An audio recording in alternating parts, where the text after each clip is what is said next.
L'histoire, c'est que j'étais étudiant à l'école de photographie d'Arles. Donc ça, c'était en 95. J'étais en deuxième année. Donc je rencontre des familles de gitans, enfin de Roms plus précisément, à cette époque-là. Et je les rencontre d'abord comme photographe, c'est-à-dire que j'y suis allé pour faire des photographies, je ne me suis pas présenté autrement. Donc j'ai commencé à en faire, j'ai photographié les enfants, à qui j'ai donné des photographies, enfin des histoires assez classiques des photographes par rapport à ce genre de travail. Et puis voilà, alors il se trouve que assez curieusement, c'était à Arles, une ville où il y avait quand même une histoire par rapport aux gitans, une médiatisation qui était assez importante. En même temps, j'ai photographié des familles qui étaient dans une situation de précarité sociale très importante.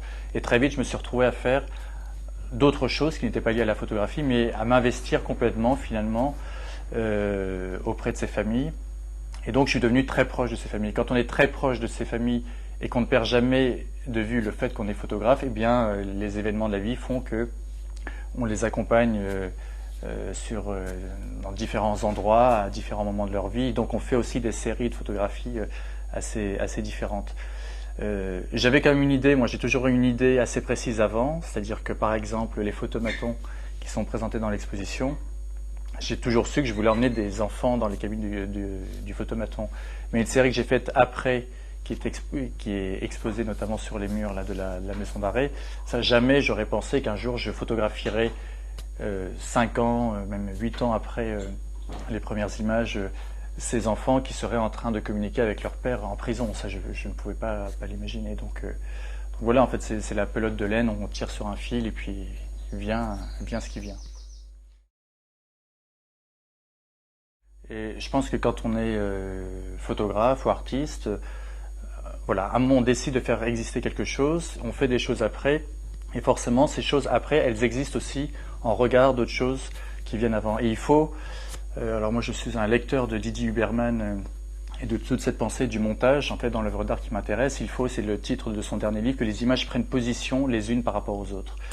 Et alors un photomaton finalement n'a rien à voir avec une photographie noir et blanc en 6:6 d'une famille qui elle-même n'a rien à voir avec un hurleur.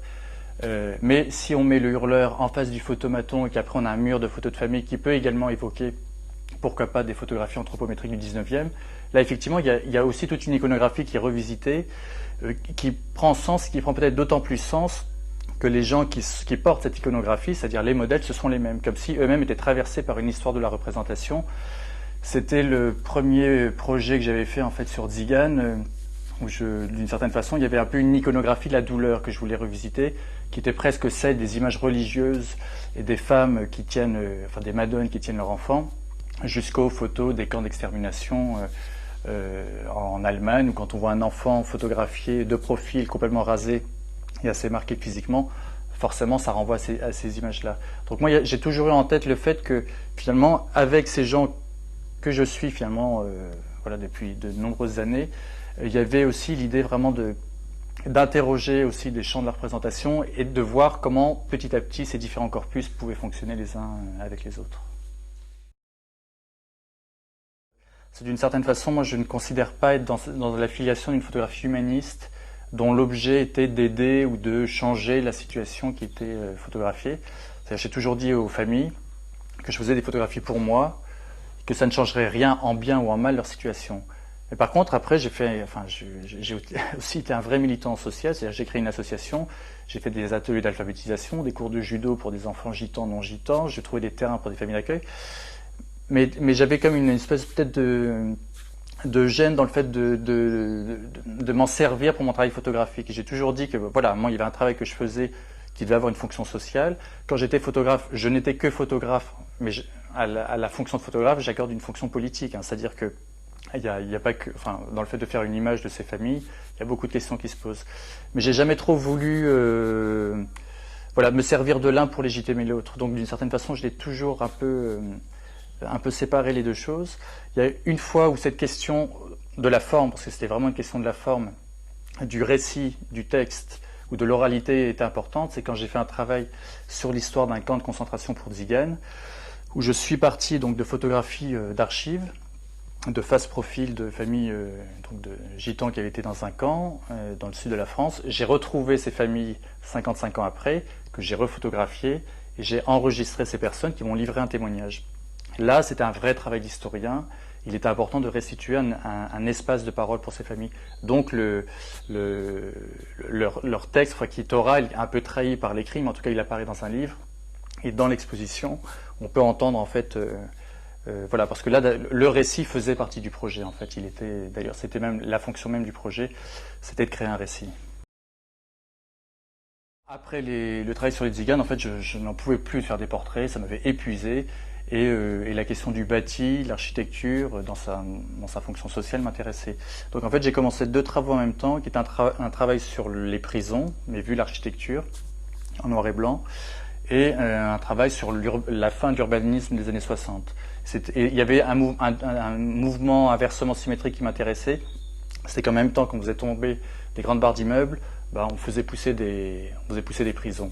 Et donc je voulais vraiment interroger l'espace carcéral comme un dispositif optique aussi, parce que ça parle à un photographe, la façon dont on construit une prison, et aussi l'image que l'on construit quand on fait tomber une barre d'immeuble, parce que c'est avant tout une image que l'on adresse à ses concitoyens.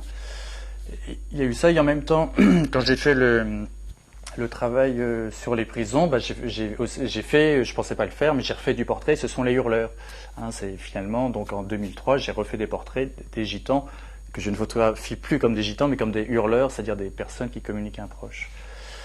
Voilà, mais encore une fois, les choses viennent avec des envies, avec des choses que je vois qui m'impactent. Je me dis, tiens, je pense que, en fait, une fois, j'ai dû voir une implosion à la télé.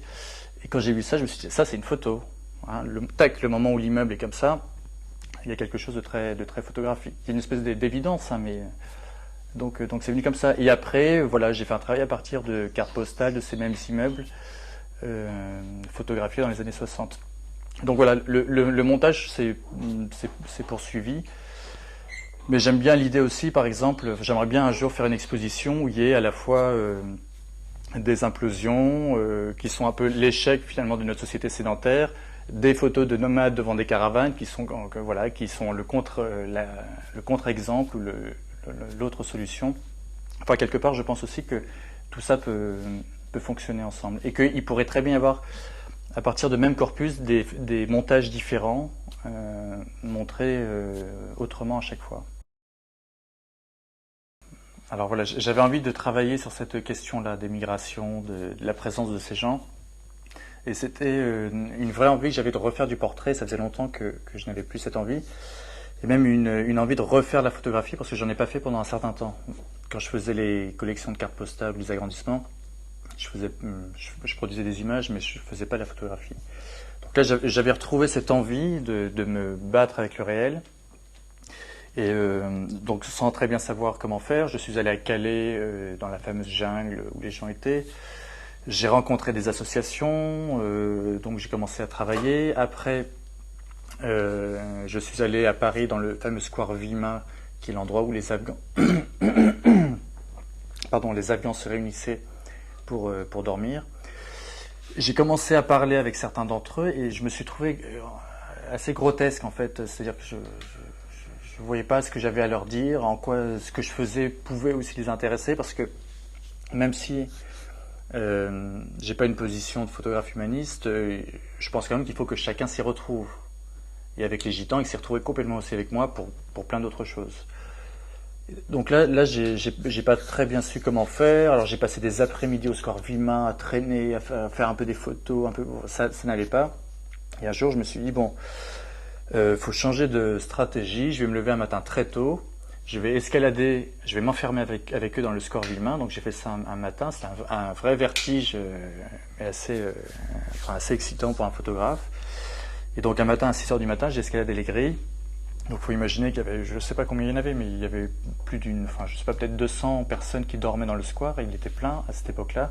Donc il y avait des corps partout. J'ai fait des photographies. Et quand j'ai fait ces photographies, il y avait quelque chose de très fort. Et je me suis dit, voilà, en fait, c'est ça, peut-être l'image qui convient. C'est-à-dire, j'ai peut-être aucun contact avec eux. Je ne sais pas qui je photographie, je ne les réveille pas. Et finalement, c'est la présence de ce corps anonyme, mais qui est peut-être ça l'image. qui est peut-être une contre-image des hurleurs, c'est-à-dire que d'un côté on a des gens qui crient, dont on voit le visage, et en face on a des corps anonymes qui dorment, que je ne réveille pas, et je pense qu'il était important finalement de les laisser dormir. Aussi des questions moi, qui me travaillent, c'est la question de la beauté par exemple. Enfin, jusqu'où peut-on faire des images qui sont des fois assez belles, même si la réalité de ce qu'on photographie ne l'est pas du tout. Et je me souviens que quand donc certaines de ces images ont été achetées par la Cité de l'Immigration à Paris, et qu'il y a eu un débat entre les membres du jury sur le statut de ces photographies, et avec notamment une personne qui était choquée d'une part par le fait que c'était très beau, et en même temps qu'on puisse faire de l'art avec autant de misère. Et bon, ce qui me semble être moi une position un peu peut-être voilà, politiquement correcte, et l'art heureusement n'est pas là que pour photographier des grands bourgeois. Mais en tout cas, il y a effectivement un rapport assez étrange, c'est-à-dire qu'on peut trouver ça quand même aussi assez beau, très sculptural, et en même temps, ce qui est montré, voilà, ramène à une réalité qui est très dure. Mais oui, enfin, pour moi, il y a une dimension aussi, c'est un peu des gisants quoi, au sol que l'on voit. Et je pense que le fait qu'on ne puisse pas les identifier, qu'on ne puisse pas les reconnaître, crée d'une certaine façon une forme d'altérité. C'est-à-dire qu'en fait, ces formes-là, c'est un peu nous tous, ça pourrait être nous tous. Et j'ai quelques photos, en fait, on voit des visages, et quelque part, quand on voit un visage, ça crée une distance. Alors que là, on a quelque chose qui est plus abstrait, mais peut-être dans lequel on peut plus se reconnaître. Moi, en fait, c'est vraiment, en fait, je n'ai pas d'autre moteur que celui de mon envie, de mon énergie à faire les choses. Donc des fois, je peux être très efficace pour certaines choses. Enfin, il y a des choses que je peux faire. Les migrants, par exemple, finalement, c'est une série. La série des gens photographiés le matin très tôt. Elle est peut-être pas finie, peut-être que j'en ferai d'autres. En gros, c'est une série que j'ai faite en 6 jours. Les hurleurs, il m'a fallu plus de 3 ans pour faire 8 portraits. Les implosions, pour avoir une quinzaine d'images, il m'a fallu 9 ans. Voilà. Donc, mais après, en fait, le vrai moteur, c'est mon envie. C'est-à-dire qu'à un moment où j'ai plus envie d'aller en banlieue pour photographier les implosions, donc je considère que c'est fini. Ça pourrait très bien ne pas l'être. Mais ma seule nécessité, en fait, c'est la mienne, quoi. C'est-à-dire que moi, j'ai toujours fait en sorte de ne pas être en situation de dépendre financièrement de la photographie, donc j'ai toujours fait d'autres choses à côté, et le rapport que j'ai toujours eu à ma pratique, il a toujours été finalement qu'un rapport de plaisir, d'envie et d'énergie. Ce sont des projets, tous ces projets, ce sont des projets que j'ai fait seul, pour lesquels j'ai pas été, à part la Roumanie où j'avais une bourse, mais sinon j'ai jamais été financé. Donc il a toujours fallu trouver les moyens, le temps et surtout l'envie de le faire. Voilà, c'est la seule chose. Donc ça peut prendre beaucoup de temps. Pour moi, c'est pas forcément un problème. Mais par contre, il m'arrive très souvent de travailler sur plusieurs projets à la fois. J'aime bien avoir plusieurs chantiers en cours et les mener de front. Je trouve que pour moi, c'est assez sain en fait, travailler comme ça. Moi, je pense que le plus gros moteur maintenant, c'est surtout les expositions, les livres que je vois en fait. La littérature, le cinéma ou la musique, pas tellement.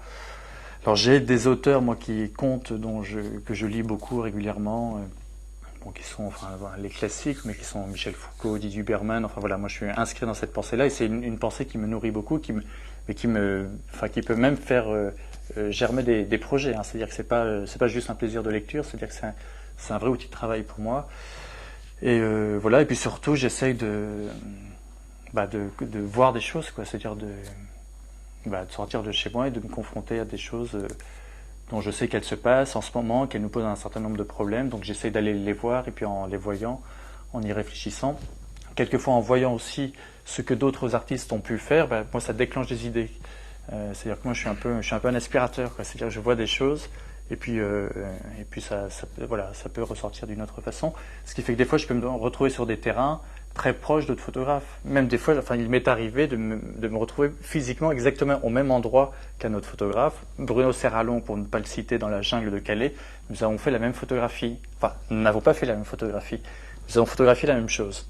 La photographie n'a rien à voir. C'est quelque chose qui me plaît assez, en fait. C'est-à-dire que mes terrains d'action sont aussi un peu des tartes à la crème de la photographie. C'est-à-dire que les migrants et la jungle de Calais, ou les gitans, ou les prisons, ou quand je photographie une barre d'immeuble qui implose, en fait, il y a souvent d'autres photographes avec moi. Et c'est quelque chose qui moi m'amuse assez, qui est assez stimulant d'ailleurs, je trouve. Mais voilà, après la question c'est que voilà, qu'est-ce que moi j'en fais en fait.